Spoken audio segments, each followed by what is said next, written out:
नमस्कार, स्वागत है आपका न्यूज 24 पर। रात के 9 बज चुके हैं। वक्त निष्पक्ष न्यूज का है। तमाम बड़ी खबरों के साथ मैं हूं मकसूद खान। निष्पक्ष न्यूज की शुरुआत मुंबई से आ रही बड़ी खबर के साथ। मुख्यमंत्री एकनाथ शिंदे ने अपने विधायकों के साथ मीटिंग की है। ये तमाम वो विधायक हैं जो कि शिवसेना से अलग होकर एकनाथ शिंदे के साथ सरकार में शामिल हुए थे। अब चूंकि एनसीपी में टूट हो चुकी है और अजित पवार डेप्यूटी सीएम बन चुके हैं, ऐसे में वो विधायक जो कि एकनाथ शिंदे के साथ आए थे, इससे पहले सरकार में शामिल हुए थे, ये तमाम जो विधायक हैं उनके नाराज होने की खबरें सामने आ रही थी। अब इनकी नाराजगी को दूर करने के लिए मुख्यमंत्री ने इनके साथ बैठक की है। अंकुश जायसवाल मेरे सहयोगी इस वक्त मुंबई से हमारे साथ जुड़ चुके हैं। अंकुश, डिटेल आपसे चाहेंगे, सीएम की विधायकों के साथ भी मीटिंग का अपडेट क्या है?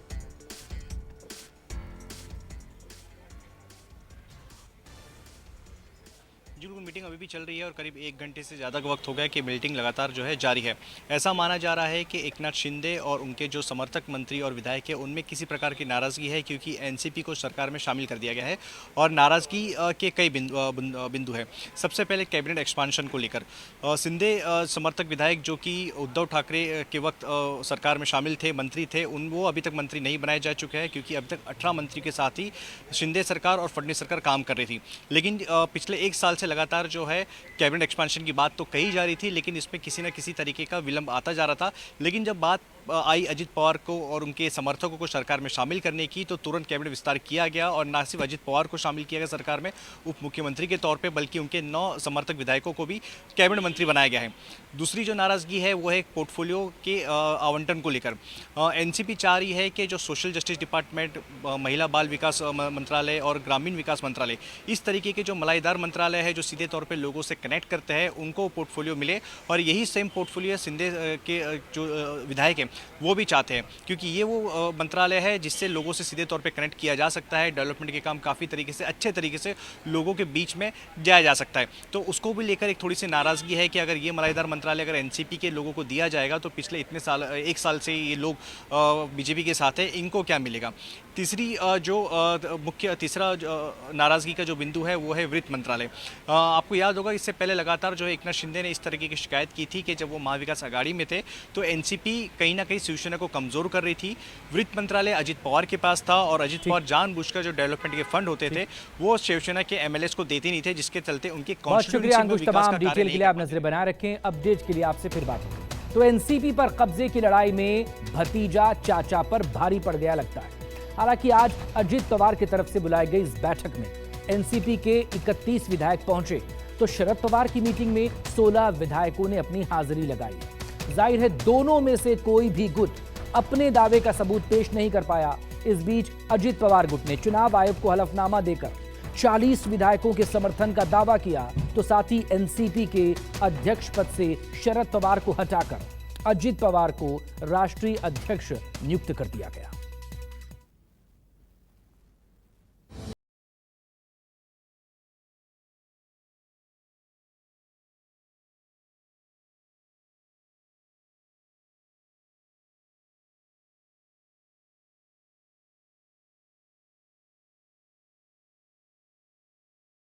सगळ्या भुजबळ साहेबांच्या नेतृत्वाखाली, आर पाटलांच्या नेतृत्वाखाली एवढं चांगलं काम आपण केलं की आपले 71 आमदार आले, काँग्रेसचे 69 आमदार आले। त्याच्यामध्ये सोनियाजींनी विलासरावांना सांगितलं की सगळ्यात जास्त जागा त्यांच्या आलेल्या आहेत, आता आपल्याला त्यांना मुख्यमंत्री पद द्यावं लागेल। 4 खाती जास्त घेऊन, 4 मंत्री पद जास्त घेऊन आलेली संधी राष्ट्रवादी काँग्रेस पक्षाला उभ्या भारताने बघितलं होतं, संधी आली होती। मी आज तुम्हाला सगळ्यांना सांगतो 2023 मध्ये ती संधी मिळाली असती तर आजपर्यंत राष्ट्रवादी काँग्रेस पक्षाचाच मुख्यमंत्री तुम्हाला महाराष्ट्रामध्ये दिसला असता। दिल का दर्द जुबान पर आ ही गया। अजित पवार ने बगावत का असली कारण बता ही दिया। चाहत मुख्यमंत्री बनने की थी, लेकिन चाचा ने ही हर बार खच्चर फंसा दिया। इल्जामों की पोटली से नसीहत की घुट्टी भी निकली। सवालों का बंडल परत दर परत खुल गया। 82 साल की उम्र में अवकाश क्यों नहीं ले लिया? इस्तीफा दिया ही था तो वापस क्यों ले लिया? पूरी पार्टी में सिर्फ बिटिया ही काबिल क्यों लगी? एखादा माणूस नोकरीमध्ये लागला तर महाराष्ट्र सरकारमध्ये 58व्या वर्षी रिटायर होतो। IAS IPS असेल तर 60व्या वर्षी रिटायर होतात. राजकीय जीवनामध्ये असेल तर भाजपमध्ये 75 वर्षानंतर रिटायर केलं जातं. अडवाणींची उदाहरण घ्या, मुरली मनोहर जोशींचं उदाहरण घ्या, कुणाचंही उदाहरण घ्या. त्याच्यानंतरच्या काळामध्ये आता नवीन पिढी पुढे येते. तुम्ही आशीर्वाद द्या ना. चुकलं तर सांगा ना, अजित तुझं हे चुकलं. आता जर वय जास्त झालं, 82 झालं, 83 झालं, तुम्ही कधी थांबणार आहात का नाही? तुम्ही आशीर्वाद द्या ना. त्याच्या संदर्भामध्ये आम्हाला वाटतं तुम्ही शतायुष्य व्हावं. 2 मेला त्याच्या आधीच्या मीटिंगमध्ये की आता मी राजीनामा देतो आणि मी संस्था बघतो. त्या संदर्भामध्ये राजीनामा दिल्यानंतर मी एक कमिटी करतो.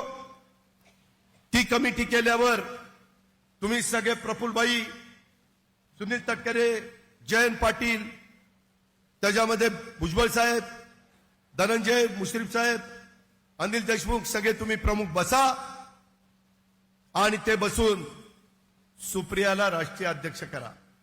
आम्ही तयार झालो. तेही आम्हाला मान्य होतं. मित्रांनो, पुन्हा 2 दिवसात काय घडलं कुणास ठाऊक. त्याच्यातनं सांगितलं की आता मी मागे घेतो राजीनामा. राजीनामा मागे घ्यायचा होता तर दिला कशाला, तेही मला कळलं नाही. चाचा के खिलाफ भतीजे के शब्द सुप्रिया के लिए शूल बन गए. पापा पर भाई के इल्जामों से बहना आहत हो उठी. कार्यकारी अध्यक्ष का ओहदा किनारे हो गया. सुप्रिया सिर्फ बिटिया रह गई. भावनाओं का सैलाब उठा. भाई के हर सवालों का जवाब मिल गया. 82 साल में भी पापा सबसे बेहतर है. उम्र सिर्फ नंबर है. बापाच्या आणि आईच्या बाबतीत नाद करायचा नाही. बाकी कुणाबद्दलही बोला, कुणाबद्दलही आमच्यावर करा, काही करा, पण बापाचा नाद नाही करायचा. अरे सबसे देखो तो फारूक अब्दुल्ला साहेबांपेक्षा 3 वर्षांनी मोठे आहेत. मला विचारलं, अरे क्या हो रहा है एनसीपी में? मतलब अंकल ऐसे ऐसे हो रहा है. अरे लड़ले, मैं तो शरद से 3 साल बड़ा हूं. मैं लड़ रहा हूं, शरद को बोल मेरे तरह तू भी लड़ ले. अरे एजीचा नंबर जिद्द पाहिजे, आशीर्वाद तर आहेतच. सच है कि उम्र सिर्फ संख्या है, लेकिन लोकतंत्र में सत्ता की सीढ़ी चढ़ने के लिए इसी संख्या बल की दरकार होती है. जिसके साथ संख्या बल हो उसी की सरकार होती है. हालांकि मुंबई में विधायकों की संख्या के हिसाब से भतीजा चाचा पर भारी पड़ गया.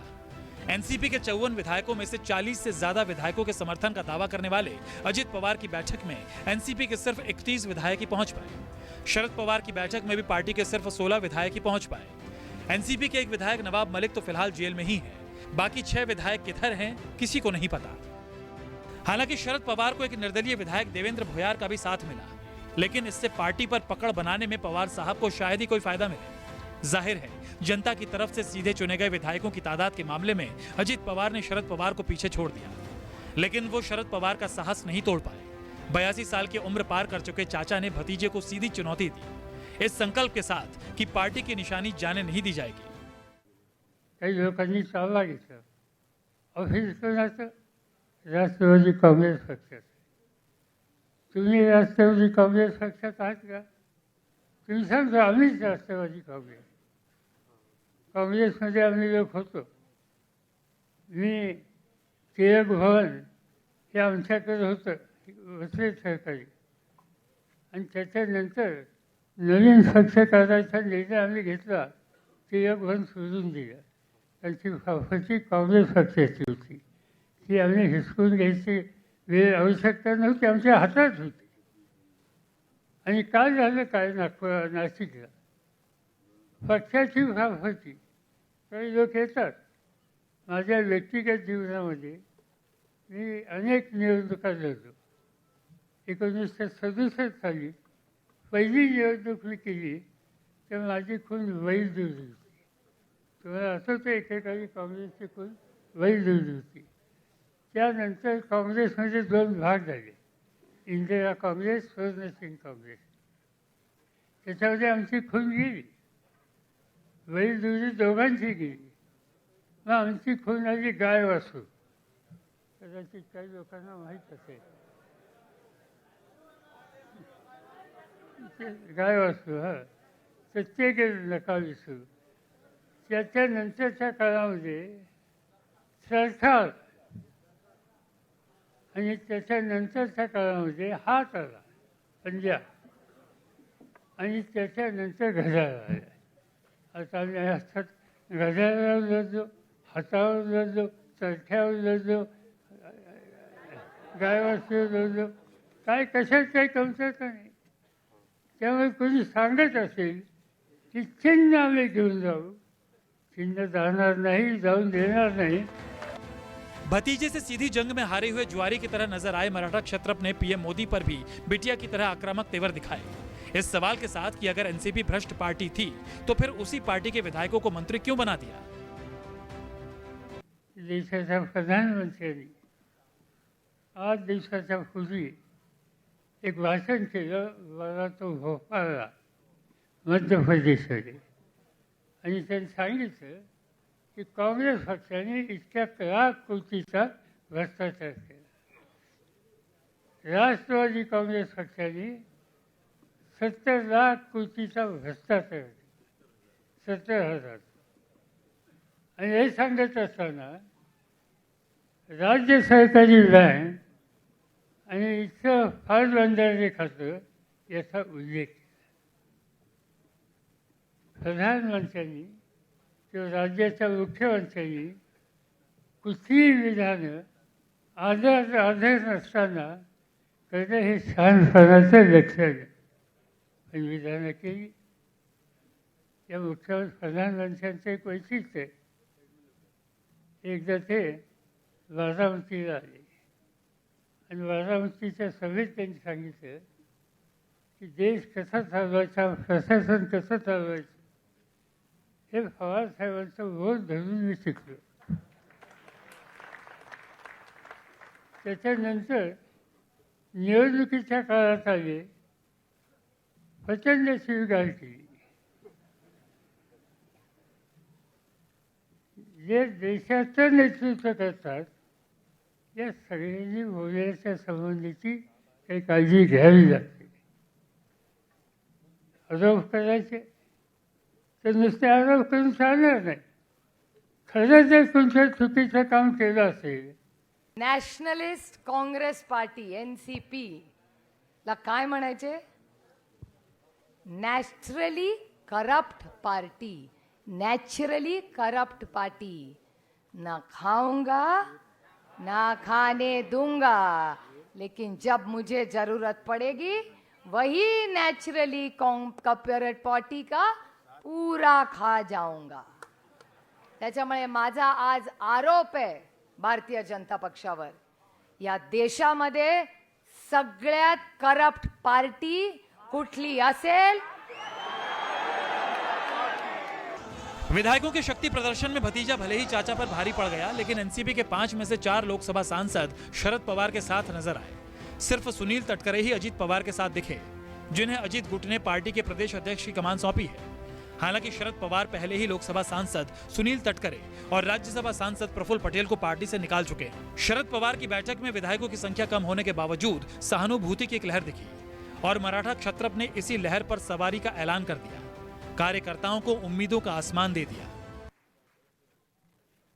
आज मुंबईमध्ये सुद्धा अनेक ठिकाणी पोस्टर लावली, त्याचा फोटो माझा.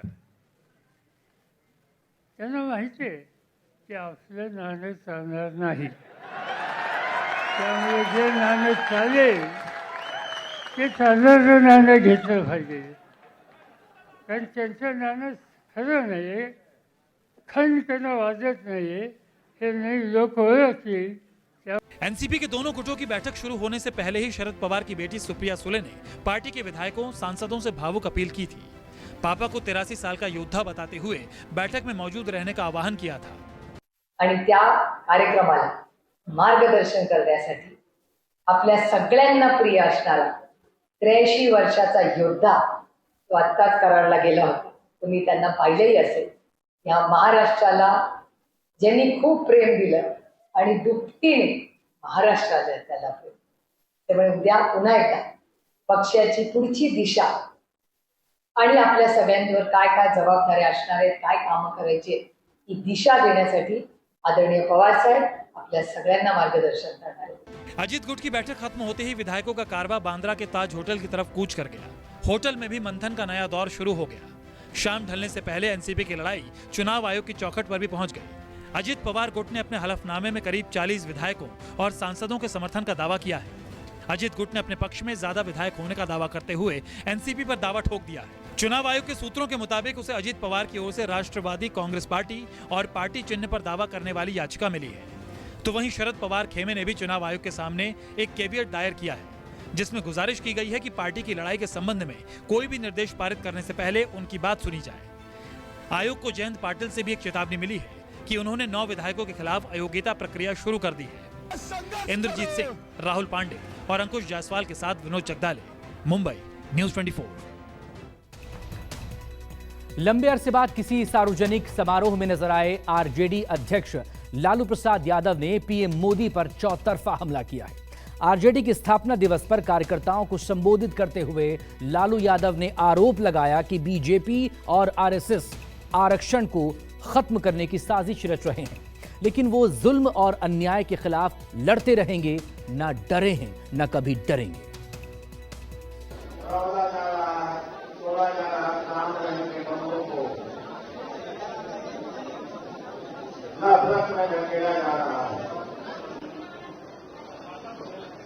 बाबा साहब अम्बेडकर ने जो हमें आरक्षण दिया था, संविधान दिया था, वो संविधान को खत्म करने का काम सामुदायिक ताकत द्वारा हो रहा है। आरजेडी के 27वें स्थापना दिवस पर लालू यादव गरजे तो गरजते ही रह गए। किडनी ट्रांसप्लांट के बाद पहली बार पार्टी के दफ्तर पहुंचे लालू यादव ने मोदी सरकार पर आरोपों की बौछार की। आरक्षण से लेकर संविधान तक के हमले का जिक्र किया, तो लगे हाथ ये भी कह डाला कि वो डरने वालों में से नहीं है। देहात में भी ऐसे गरीब लोगों को लोग सताता था, ज्यादा बोलता था पुलिस से सदे, हाई कोर्ट ने पहुंचा, सुप्रीम कोर्ट ने पहुंचा, यही सरकार में लोग था। हम लोग भी बढ़िया से सीखे हुए हैं और आपको धन्यवाद हम लोग नहीं। इधर चिराग पासवान ने अपने दिवंगत पिता रामविलास पासवान की 77वीं जयंती पर उन्हें याद किया, तो साथ ही हाजीपुर से चुनावी शंखनाद भी कर दिया। केंद्रीय मंत्री पशुपति कुमार पारस ने भी अपने भाई की जयंती मनाई। बड़े भाई साहब जिनको पद्म भूषण से सम्मानित किया गया भारत सरकार के द्वारा, स्वर्गीय पासवान जी आज हम लोगों के बीच में नहीं, लेकिन आज जो हम लोग इस चेयर पर बैठे हुए हैं ये पासवान जी की देन है। और उन्होंने 52 वर्ष के राजनीतिक जीवन में 69 में पहली बार वो हमारा जो पैतृक गांव है, जन्मभूमि है सहरबलनी, वहाँ से अलौली विधानसभा क्षेत्र से वो पहली बार 69 में विधायक बने। भाई हकीकत है पिछले 2-2.5 साल मेरे लिए, मेरी पार्टी के लिए बहुत चुनौती भरे रहे, बहुत कठिन रहे हैं ये। पर इन 2 सालों में मुझे मेरी पार्टी को संभालने वाली ये बिहार की जनता ही रही। मेरे नेता, मेरे पिता ने मुझे हमेशा सिखाया था कि कभी भी विपरीत परिस्थिति आए सिर्फ जनता के बीच जाना, वही तुम्हें राह दिखाएगी। और जब पार्टी में एक कठिन समय आया तो हम लोग आशीर्वाद यात्रा के तहत हम लोग जनता के बीच गए, और उस आशीर्वाद यात्रा में जिस तरीके से लोगों का प्यार, साथ और समर्थन मिला, और हकीकत है कई बार मुझे भी ताज्जुब होता है अभी भी जब हम लोग कार्यक्रम बनाते हैं या कहीं जाते हैं। परसों हम लोग नालंदा में थे, इतनी भारी बरसात में जिस तरीके से लोग वहाँ पर घंटों खड़े रहे और बरसात में भीगते हुए हमारा भाषण सुन रहे थे।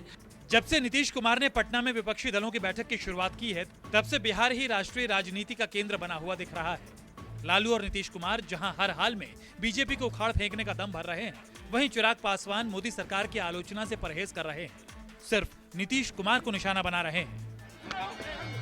सौरभ कुमार, पटना, न्यूज़ 24। बहुत पुरानी कहावत है कि सियासत में न तो कोई सगा होता है और न ही कोई दुश्मन। मौके पर जो मुफीद होता है वही सियासी रिश्ते की नींव बनता है। ऐसा ही कुछ हाल पंजाब की अकाली और बीजेपी के बीच होता नजर आ रहा है।